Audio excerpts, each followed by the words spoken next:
Hi, I'm Mike from 1A Auto.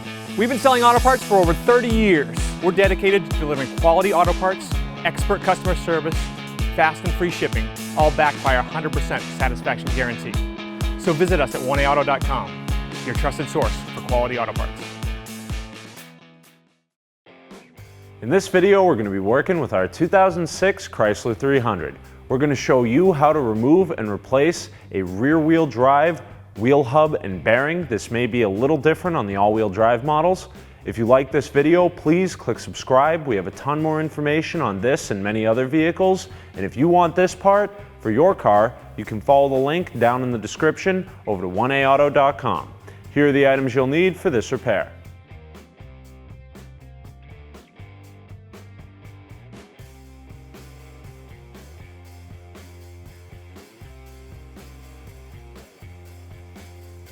Using a 21mm socket and a breaker bar, break all of your lug nuts loose about one turn before raising your vehicle. Now these chrome cap style lug nuts are prone to having this chrome covering get water behind them and loosen up. So if you can't get it on well, like I can't here, just give the socket a couple of taps.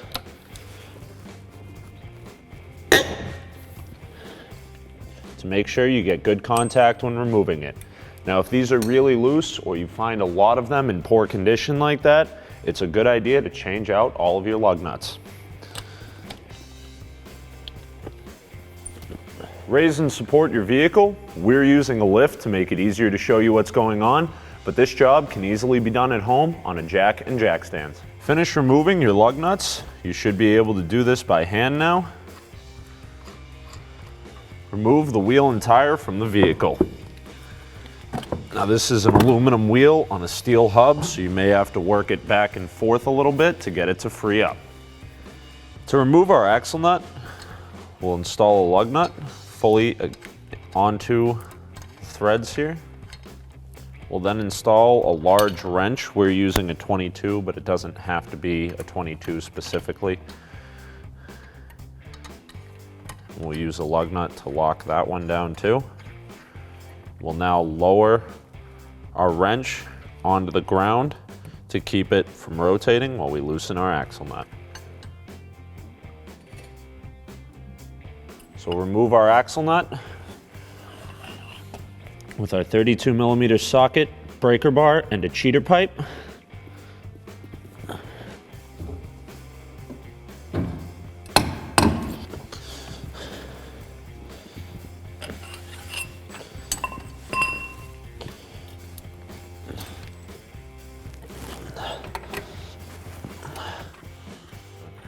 We're using a flat punch in the center of the axle here. Obviously there are no threads to damage, but if your axle's good, this is the proper way to do it without damaging the end of the threads.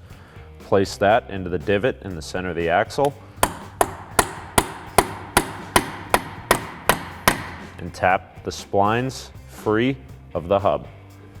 Remove the two 15mm bolts securing the caliper to the bracket. We'll do this using a 15mm socket and ratchet.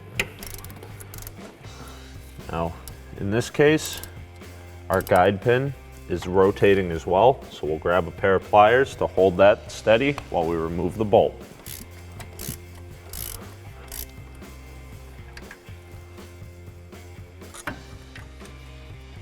Using a flat blade screwdriver or a small pry bar, remove the caliper, and using mechanics wire, zip ties, or bungee cord, just tie it up, secure it out of the way.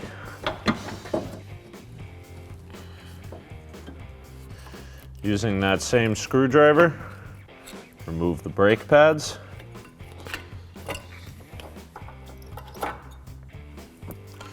All right, that one is really stuck on there, so we'll remove the bracket and then tap that out with a hammer. Using an 18mm socket and ratchet, remove the two bolts securing the caliper bracket to the spindle. Be sure to crack both of these loose before removing either one fully.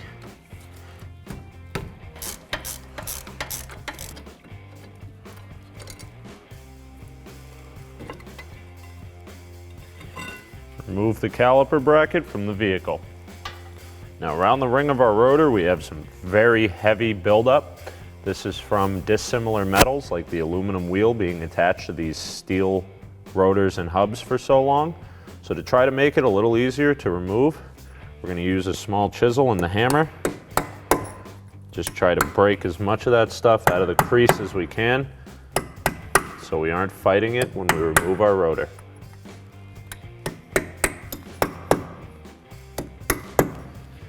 Now this rotor's no good, so I could just hit the face of the rotor, but to show you another way, if you were to be reusing this, you can tap in between the studs on the face of the rotor to free it up from the hub. You may have to hold the rotor and tap this side to help release it. Ours is stuck on the e-brake, so we're going to have to remove it the hard way.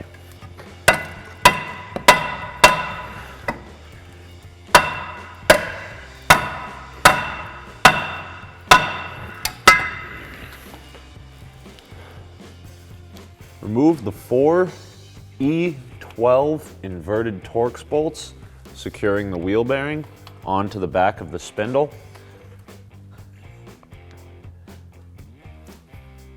There are 2 on each side. They're opposite the other ones we just showed you there.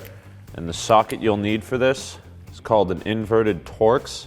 It's kind of that odd reversed star pattern. This is almost like what a bolt you would remove with a Torx bit looks like. They're kind of obscure, but they are able to be found. This is an E12, that's how they designate the sizes on these. We'll remove those bolts with that socket, a ratchet, and extension. Now these can be very prone to stripping, so you want to make sure that you really get on there good.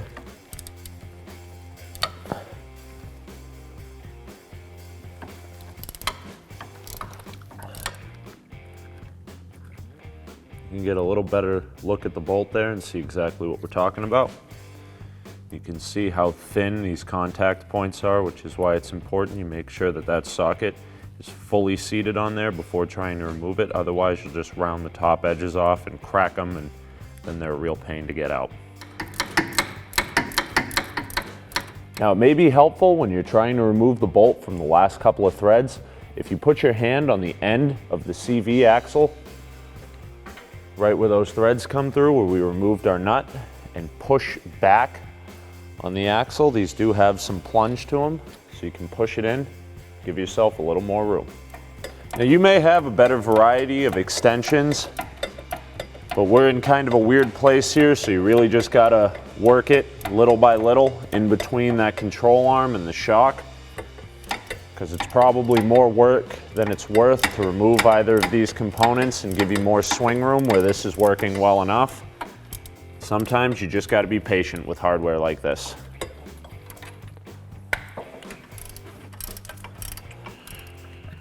Be sure to support the hub when removing the last bolt.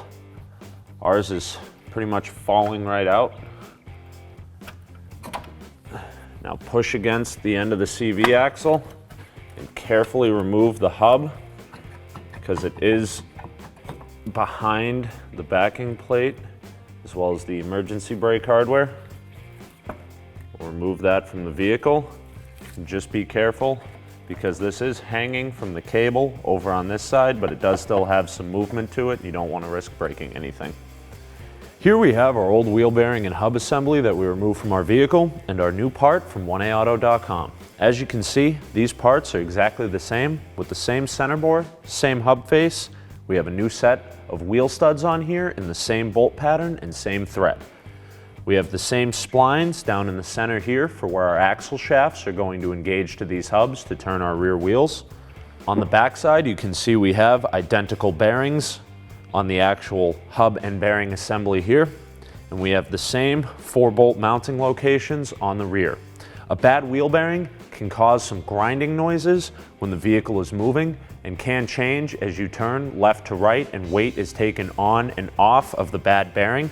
Eventually, a failed bearing could cause the hub to separate or bind, making the vehicle dangerous, especially if it happens while driving. This new part from 1A Auto will go in direct fit, just like our original equipment, get our bearings rolling safely, smoothly, and quietly again while keeping our wheel securely attached and fix you upright.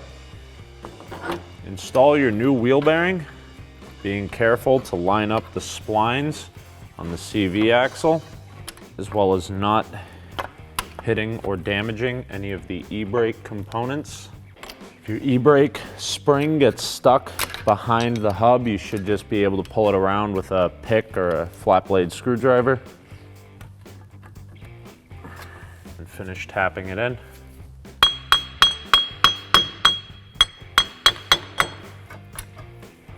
Now I like to start the bolts into the spindle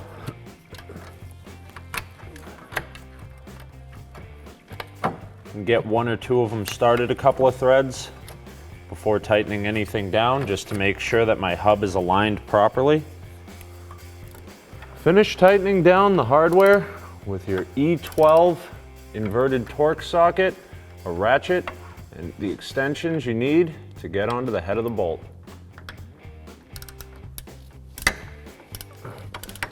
Apply a thin coat of brake grease to the surface of your hub as well as the bore of the hub. This will prevent the wheel from freezing onto the hub as well as the rotor.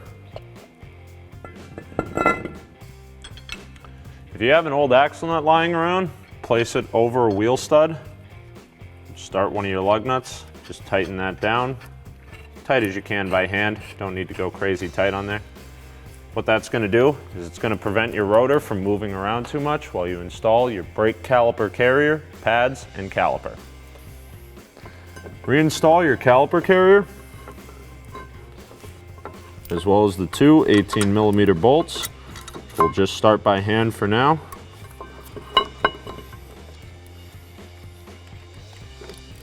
Then tighten down your hardware with an 18mm socket and ratchet. Torque the caliper carrier bolts to 88 foot-pounds.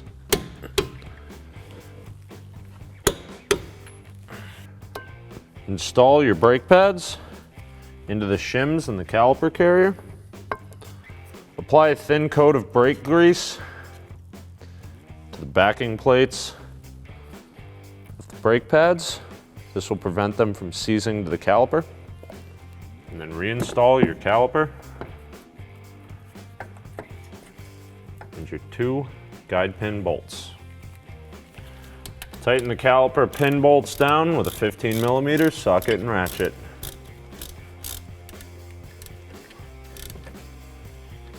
Torque the caliper pin bolts to 23 foot-pounds.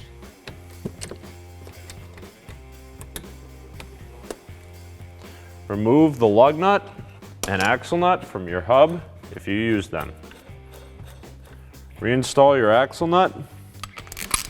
Tighten it down as far as you can with a 32mm socket and ratchet. Use an extension or punch to pop out the center cap on the wheel and reinstall it onto the hub. Install all of your lug nuts as tight as you can by hand. Finish tightening your axle nut and then torque it to 157 foot-pounds. Reinstall your center cap, tap it back into place. Torque your lug nuts to 110 foot-pounds in a cross pattern.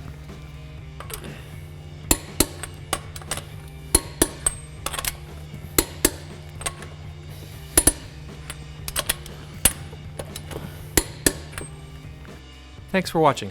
Visit us at 1AAuto.com for quality auto parts, fast and free shipping, and the best customer service in the industry.